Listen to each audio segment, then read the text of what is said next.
쿠엔틴 타란티노.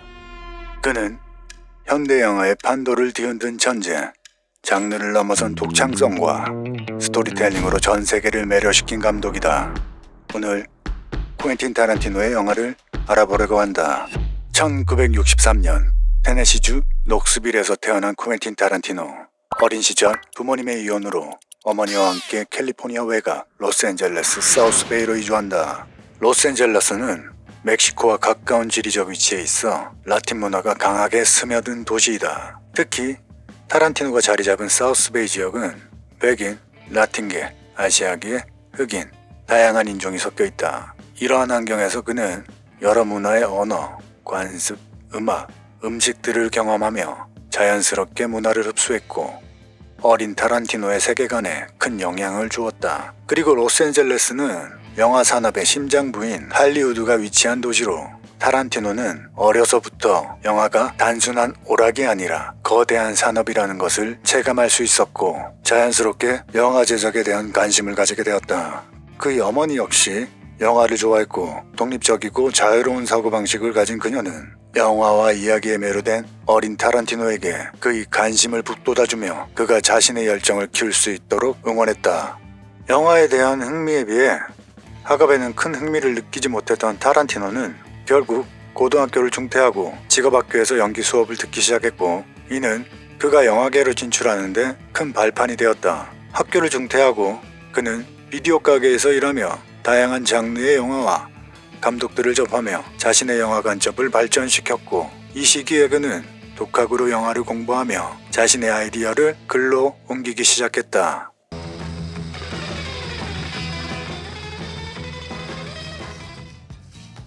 타란티노는 1992년 저수지의 개들을 세상에 내놓으며 영화계에 데뷔한다.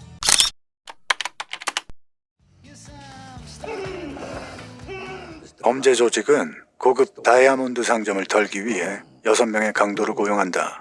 이들은 서로의 본명을 알지 못하도록 각자의 코드네임을 사용하고 작전을 치밀하게 계획한다. 하지만 실행 도중 경찰의 급습으로 인해 작전은 실패하고 일부 멤버는 경찰에 체포되거나 죽음을 맞이한다. 남은 멤버들은 사전에 약속된 저수지 근처 창고인 은신처로 모이게 되는데 이 과정에서 내부에 배신자가 있다는 의심이 퍼지며 멤버들 간의 갈등이 폭발하게 된다. 쿠엔틴 타란티노 감독의 데뷔작 저수지의 개들은 범죄 스릴러와 드라마를 결합한 독립영화이다. 3만 달러의 초저예산으로 시작했으나 시나리오를 보고 감탄한 배우 하비 케이트의 적극적인 지원을 받으며 배우 섭외와 150만 달러의 제작비를 확보하게 된다. 제작비가 초기보단 늘어나긴 했지만 여전히 적은 돈에 예산의 한계를 독창적인 방식으로 극복을 했다. 대부분의 장면을 한 창고에서 촬영하며 대사와 연기만으로 긴장감을 만들어 이야기를 끌고 나간다. 강도 장면 역시 직접적으로 보여주지 않고 등장인물들의 대사만으로 결과만을 묘사하며 관객들의 상상력을 자극한다. 특히 타란티노의 스타일리시한 폭력 미학 중 대표적인 장면으로 꼽는 미스터 블론드가 경찰을 고문하는 장면은 캐릭터의 반응과 분위기를 통해 폭력을 더욱 강렬하게 전달한다. 이 또한 예산 문제로 실제로 길을 자르는 장면을 보여주지 못해 나온 아이디어였다. 저수지의 개들은 비선형적 서사 구조를 가지고 있다. 강도 사건을 시간 순서대로 보여주지 않고 현재에서 플래시백을 통해 과거로 그리고 다시 현재로 돌아오는 형식으로 구성되어 있다. 이를 통해 사건 자체보다는 캐릭터 간의 심리적 긴장과 배신을 효과적으로 그려낸다. 그리고 타란티노의 특유의 재치 있는 대화가 이 영화의 핵심이며 범죄와 무관한 일상적 대화가 캐릭터를 설명하는 역할을 한다. 예를 들어 영화 초반 라이크 버진에 대한 분석이 담긴 대화는 영화에 관련 없는 잡담처럼 보이지만 캐릭터의 성격을 보여준다. 저수지의 개들은 1992년 선댄스 영화제에서 첫 공개되었으며 당시 독창적인 연출과 대사로 큰 찬사를 받았다.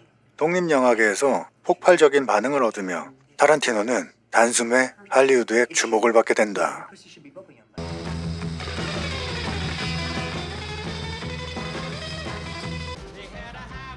타란티노는 이 영화로 1994년 칸 영화제에서 황금종려상을 수상하고 아카데미 각본상을 받으며 세계적인 감독이 된다. 이번 영화는 펄프 픽션이다.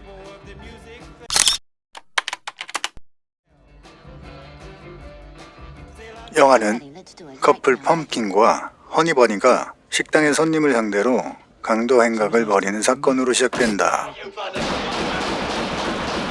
줄스와 빈센트는 보스 마르셀러스의 서류 가방을 회수하는 임무를 수행하고 총격전 속에서 기적적으로 살아남는다.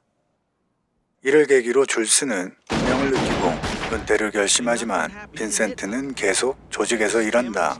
이후 빈센트는 보스의 아내 미아와 저녁을 보내던 중 그녀가 마약 가다 복용으로 쓰러지자 아드레날린 주사로 살려내고 둘은 이 사건을 비밀로 하고 헤어진다. 한편 태물복서 부치 쿨리지는 마르셀러스의 지시를 어기고 돈을 받고도 경기를 져주지 않고 승리한 후 도망친다. 하지만 우연히 마르셀러스와 맞닥뜨리고 둘은 쫓고 쫓기는 추격전 끝에 격투를 벌인다. 그러나 둘은 변태 전문 제드와 메이너드에게 붙잡혀 지하실에 갇히고 마르셀러스가 성적으로 학대당하는 끔찍한 상황이 벌어진다. 부치는 기회를 틈타 제드를 처리하고 마르셀러스를 구해준다. 그는 부치를 용서하지만 다시는 자신의 눈앞에 나타나지 말라고 경고한다. 부치는 여자친구 파비안과 함께 도시를 떠난다.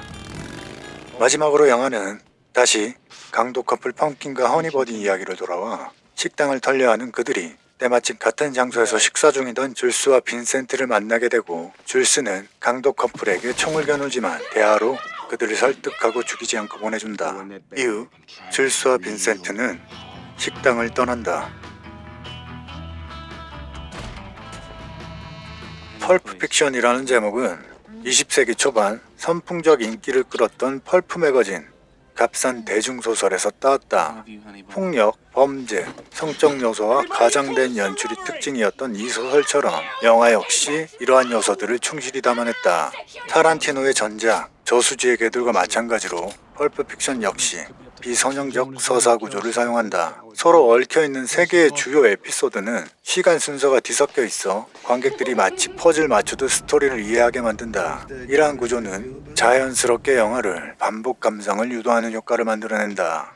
이 영화의 특징적인 요소 중 하나는 독특한 대사다. 범죄자들임에도 단순한 위협이나 명령이 아닌 길고 개성 넘치는 대화를 주고받는다. 이러한 대사들은 현실감 있는 유머를 동시에 담아내며 캐릭터들에게 독특한 개성을 부여한다. 타란티노는 이러한 긴 대화 장면을 통해 캐릭터를 구축하고 긴장감을 조성하는 데 탁월한 능력을 보여준다. 또한 타란티노는 대중문화를 영화 속에 적극적으로 녹여냈다. 1950년대 미국 문화를 테마로 한 잭 레빗 슬램스의 레스토랑에서 빈센트와 미아가 나누는 대화, 햄버거에 대한 줄스와 빈센트의 토론, 부치 도주 장면에서 울려 퍼지는 스타틀러 브라더스의 플라워 온 더 월 같은 고전 음악 등은 영화의 스타일리시한 분위기를 더하고 관객들에게 친숙함을 선사한다. 펄프 픽션은 여러 장르가 절묘하게 어우러진 작품이다. 빈센트와 줄스의 이야기는 갱스터 무비를, 빈센트와 미아의 이야기는 로맨스와 블랙 코미디를, 부치의 이야기는 복수극과 스포츠 드라마를 담아낸다. 타란티노는 각 장르의 클리셰를 비틀고 예상치 못한 방향으로 전개하며 독창적인 스타일을 구축했다. 특히 그는 잔혹한 폭력 장면을 과장되고 아이러니하게 연출함으로써 관객들이 이를 현실적 폭력이 아닌 영화적 장치로 받아들이도록 유도한다. 이는 무거운 분위기를 덜어내고 그 영화만의 독특한 리듬을 만들어낸다. 영화는 화려한 특수효과 대신 절제된 카메라 워크와 구도를 선호하는 것도 특징적이다. 이러한 연출은 배우들의 연기와 표정, 몸짓에 집중할 수 있게 하여 화려한 시각 효과 없이도 관객들을 깊이 몰입시키는 데 성공했다. 펄프 픽션은 타란티노의 개성이 완벽하게 발현된 대표작으로 현대 영화사에서 가장 혁신적인 작품 중 하나로 평가받으며 이후 수많은 영화에 지대한 영향을 미쳤다.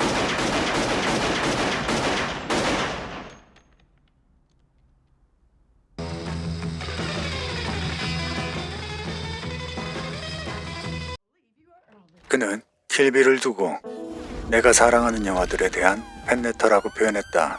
타란티노에게 킬빌은 그의 영화적 열정과 오마주의 총집합이라고 할 수 있다.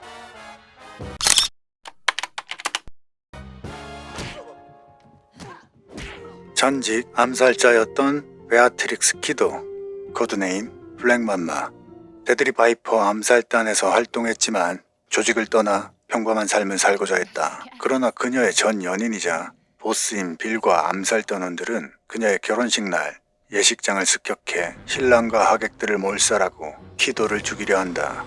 그러나 그녀는 죽지 않고 혼수 상태에 빠지고 4년 뒤 깨어난다. 자신이 임신 중이었고 아이가 사라졌다는 사실을 알게 된 키도는 빌과 조직원들에게 복수를 결심한다. 먼저 그녀는 복수 명단을 작성하고 암살 단원들을 하나씩 찾아가 처단하기 시작한다. 첫 번째 목표는 현재 평범한 가정을 꾸리고 있는 버니타 그린. 그녀와 격렬한 싸움을 벌인 끝에 버니타를 죽이지만 그녀의 어린 딸이 그 모습을 목격하고 키도는 내가 커서 복수하러 오면 기다리겠다는 말을 아이에게 남긴다. 이후 키도는 일본으로 건너가 야쿠자의 보스가 된 오렌 이시를 찾아간다. 그녀의 부하들인 88인의 강신도와 치열한 혈투를 벌인 후 오렌과 1대1 대결을 벌여 승리한다. 그리고 키도는 다음 목표인 빌의 동생이자 전직 암살자였던 버드를 찾아 나서지만 버드는 키도를 기습해 그녀를 생매장해버린다. 하지만 그녀는 과거 사부인 파이메이에게 배운 기술을 활용해 관을 부수고 탈출하는 데 성공한다. 이후 엘 드라이버와 대결하여 그녀를 무력화시키고 마지막으로 빌을 찾아간다. 빌과의 대면에서 그녀는 잃어버린 딸 비비를 만나게 되고 잠시 흔들리지만 결국 파이메이에게 배운 비장의 기술 오보 열쇠권을 사용해 빌을 처단한다. 킬빌은 쿠엔틴 타란티노가 연출한 액션 영화로 4시간이 넘는 런닝타임 때문에 두 편으로 나뉘어 개봉하였다.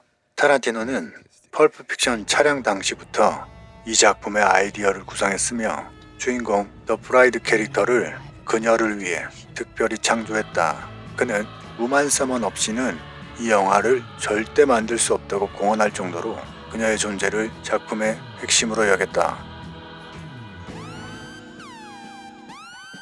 킬빌은 타란티노의 전작들과 마찬가지로 비선형적 서사 구조를 채택했다. 이는 관객들의 긴장감과 몰입도를 한층 높이는 효과를 만들어낸다. 이 작품은 다양한 장르의 경계를 넘나들며 각 장르의 특징적 요소들을 독창적으로 재해석했다. 일본 사무라이 영화의 검술 액션, 홍콩 무협 영화의 영향을 받아 오브 액션이 강조되고 황량한 사막을 배경으로 한 서부극의 분위기, 엘리오 모리코네 스타일의 음악, 긴장감을 극대화하는 클로즈업 등 스파게티 웨스턴의 요소들을 더해 1970년대 그라인드하우스 영화 스타일을 끼얹었다. 타란티노가 사랑하는 영화에 대한 팬레터라고 언급했듯 킬빌에는 수많은 영화적 오마주가 숨어있다. 브루스 리의 사막유의, 후지타 토시아의 수라소리, 구로자와 아키라의 작품들, 세르지오 레오네의 영화들을 재해석하여 자신만의 독특한 영화 세계를 만들어낸다. 킬빌은 과감한 시각적 실험으로도 주목받았다. 키도가 병원에서 깨어나 탈출하는 장면과 관을 탈출하는 장면, 그리고 격투 장면에서 POV 촬영을 활용했고 오랜 이시의 과거 해상 장면은 애니메이션으로 처리했다. 특히 애니메이션 사용은 지나친 폭력성으로 인한 등급 제한을 피하면서도 영화가 현실이 아닌 하나의 장르적 세계임을 강조하는 효과적인 장치가 되었다. 영화의 액션 장면들은 예술적으로 정교하게 설계되었다. 등장인물들의 눈, 손, 무기를 극단적으로 클로즈업하여 긴장감을 고조시키고 길게 이어지는 침묵 후 폭발하듯 터져나오는 격렬한 액션은 극적인 대비를 이루어낸다. 화려한 검술 액션과 분수처럼 뿜어져 나오는 피해 표현은 과장되었지만 필요한 순간 흑백으로 전환하여 검열을 피하면서도 독특한 스타일을 유지했다. 특히 하우스 오브 블루 리브스에서의 실루엣 액션 장면은 정말 주목할 만하다. 캐릭터와 배경을 검은 실루엣과 푸른 조명으로 제한하여 시각적 압도감을 선사하고 키도의 복수심에 불타 전투기계처럼 변모하는 순간을 효과적으로 강조했다. 이 장면은 단순한 실루엣만으로도 캐릭터의 움직임과 감정을 전달하며 순수한 액션의 미학을 보여준다. 킬빌은 타란티노의 다채로운 장르 혼합과 스타일리시한 연출이 돋보이는 작품이다. 강렬한 액션, 창의적인 촬영 기법, 비선형적 서사, 그리고 다양한 영화적 오마주가 자유롭게 어우러져 타란티노만의 독특한 개성이 극대화된 영화로 평가받고 있다.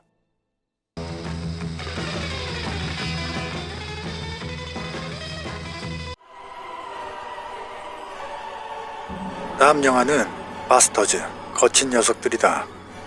이 영화는 비평가들과 관객들 모두에게 호평을 받으며 타란티노 최고의 작품 중 하나로 평가받고 있다.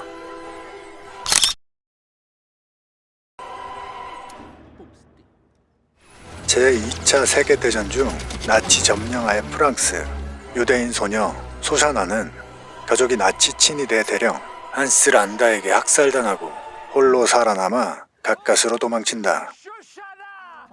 몇 년 후 영화관을 운영하는 그녀는 전쟁 영웅이자 배우인 프레드릭 졸러를 통해 히틀러와 나치 수뇌부가 참석하는 영화 상영회를 열게 되고 극장에 불을 질러 모두를 몰살할 계획을 세운다. 한편 미국 유대계 병사들로 구성된 특수부대 바스터즈는 알도레인 중위의 지휘 아래 나치군을 잔혹하게 처단하며 독일 배우 겸 스파이 브리치 폰 해머스마크를 통해 같은 영화 상영회에서 나치를 암살하려 한다. 작전 도중 정체가 발각되면서 바스터즈는 큰 타격을 입지만 결국 영화관에서 들러와 나치 고위층을 기관총과 폭탄으로 몰살한다. 한스 란다는 전쟁이 끝나자 연합군과 협상에 살아남으려 하지만 알도레인이 그 이마에 나치 문양을 새겨 평생 지울 수 없는 낙인을 남긴다. 타란티노는 특정 장르에 갇히지 않고 다양한 장르를 자유롭게 혼합하는 것으로 유명한데 바스터즈 거친 녀석들에서 이러한 그의 특징이 극명하게 드러난다. 전쟁 영화를 기본 틀로 하면서도 스파이 스릴러, 서부극, 블랙 코미디를 절묘하게 버물렸고 여기에 헐리우드 황금기의 우아함 감성까지 녹여냈다. 그의 트레이드 마크인 챕터식 구성을 통해 여러 캐릭터의 관점이 교차되며 하나의 거대한 서사로 수렴되는데 챕터마다 달라지는 분위기는 다채로운 연출의 묘미를 선사한다. 이 작품에서 가장 돋보이는 것은 강렬한 대사와 긴장감 넘치는 대화 장면이다.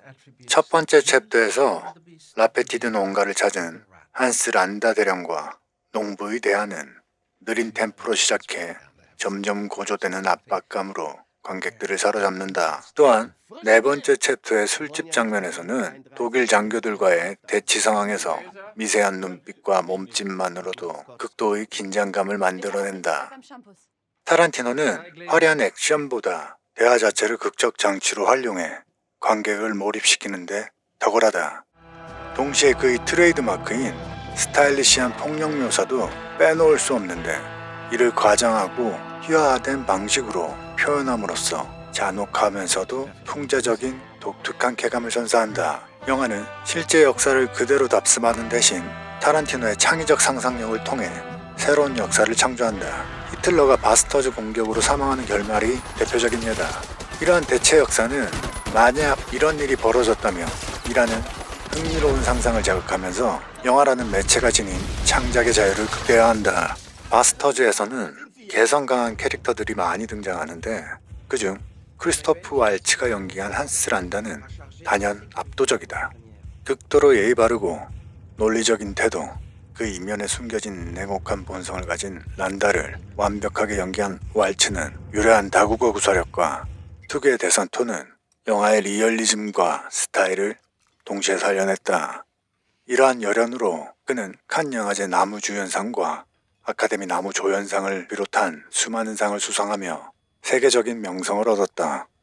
바스터즈는 역사적 사실을 재해석해 히틀러와 나치에 대한 통쾌한 복수극을 그려낸 작품이다. 긴장감 넘치는 대화, 스타일리시한 연출, 그리고 한스란다라는 강력한 악역의 존재감이 완벽히 조화를 이루며 타란티노만의 독특한 영화 세계를 완성했다.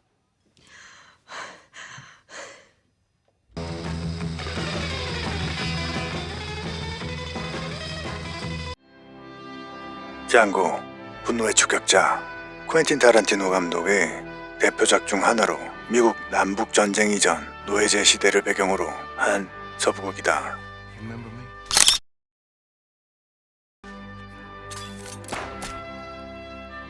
미국 남북전쟁 이전 노예 장고는 독일 출신의 현상금 사냥꾼 닥터 킹 슐츠에게 구출되어 자유의 몸이 되고 슐츠와 함께 현상금 사냥꾼이 된다. 장고는 노예 시장에서 강제로 헤어진 아내 브루밀다가 악명 높은 농장주 켈빈 캔디의 캔디랜드에서 노예 생활을 하고 있다는 사실을 알게 된다. 슐츠와 장고는 브루밀다를 구출하기 위해 부유한 백인 지주로 위장하고 캔디랜드를 찾아가 맨디고 거래를 가장해 캔디에게 접근한다. 하지만 캔디의 충직한 하인 스티븐이 장고와 브루밀다의 관계를 눈치채며 계획이 틀어지고 캔디는 거액의 돈을 요구한다. 슐츠는 마지못해 돈을 내지만 분노를 참지 못하고 캔디를 총으로 쏘아 죽이고 자신도 살해당한다. 장고는 생포되어 노예로 다시 팔려갈 위기에 처하지만 기지를 발휘해 탈출한 뒤 캔디랜드로 돌아와 농장의 백인들을 처단하고 복수를 완수한다. 마지막으로 스티븐을 비롯한 모든 적들을 제거한 뒤 캔디랜드를 폭파하고 브루밀다와 함께 자유를 향해 떠난다. 장고, 분노의 추격자는 1960년대에서 70년대 스파게티 웨스턴의 영향을 강하게 받은 작품이다. 강활한 풍경, 건맨들의 대결, 긴장감 넘치는 총격전 등이 이를 잘 보여준다. 영화의 제목은 세르지오 코르부치의 1966년작 장고에서 따왔는데 이는 잔혹한 복수극을 그린 스파게티 웨스턴의 대표작이다. 타란티노는 이 작품을 고독한 복수자라는 캐릭터와 그 전개 방식을 현대적으로 재해석하면서 1970년대 흑인 주연의 B급 액션 영화 스타일인 블랙스플로테이션을 접목했다. 또 세르지오 레오네 감독의 작품들 또한 이 영화에 큰 영향을 미쳤다. 특히 레오네 특유의 긴장감 넘치는 대사 운영 방식을 타란티노도 계승했는데 이는 캔디랜드 저택의 저녁 식사 장면에서 극명하게 드러난다. 이 장면에서 캔디는 농담으로 장과 슐츠를 심리적으로 압박하고 슐츠는 침착하게 대화를 이끌며 속내를 감추고 스티븐은 교묘한 말솜씨로 두 사람의 의도를 캐내려 한다. 타란티노는 이처럼 대화와 심리전을 통해 등장인물들의 숨겨진 의도와 내면의 갈등을 섬세하게 포착해낸다. 기존 타란티노의 작품들과 달리 장고는 대체로 선형적인 시간 구조를 따른다. 간간히 플래시백이 등장하지만 노예 해방부터 복수 완수까지의 핵심 서사는 시간 순서대로 진행된다. 브루밀다의 구출이라는 복수극과 장고가 자유를 찾아가는 여정이 병렬적으로 전개되면서 단순한 복수를 넘어 한 인간의 자아를 확립해가는 과정을 보여준다. 영화의 액션 장면은 타란티노 특유의 과장된 연출이 돋보인다. 총격전에서 분출되는 과장된 피의 표현이나 슬로모션과 빠른 컷 편집을 활용한 임팩트 있는 연출이 그러하다. 또한 서부극의 힙합과 블루스를 접목한 현대적 음악 사용은 기존 서부극과 차별화된 분위기를 만들어낸다. 장고는 타란티노가 서부극을 재해석하며 복수와 역사적 문제를 다룬 작품이다. 흑인 복수극이라는 소재를 통해 영화적 자유와 사회적 메시지를 동시에 전달하며 그 영화적 언어를 한층 확장했다는 평가를 받는다. 쿠엔틴 타란티노 감독은 확고한 자기 생각을 고집하는 독창적인 스토리텔러다. 장르를 비틀고 시간의 흐름을 해체하며 대중문화적 오마주를 자유자재로 활용하는 그의 방식은 기존 영화 문법을 새롭게 정의했다. 날카로운 대사와 스타일리시한 연출, 감각적인 폭력미는 그 영화에 강렬한 개성을 부여하며 관객들에게 잊을 수 없는 경험을 선사한다. 현재도 그는 여전히 창작에 열정을 쏟고 있다. 그의 10번째 영화가 그의 마지막 작품이 될 것이라고 선언했지만 그의 작품은 앞으로도 영화 팬들의 기억 속에 영원히 남을 것이다. 쿠엔틴 타란티노 그의 이름은 이미 영화사에 깊이 새겨졌다. 그 영화는 계속해서 새로운 세대의 창작자들에게 영감을 줄 것이다. 그럼 이만 코엔틴 타란티노 편을 마친다.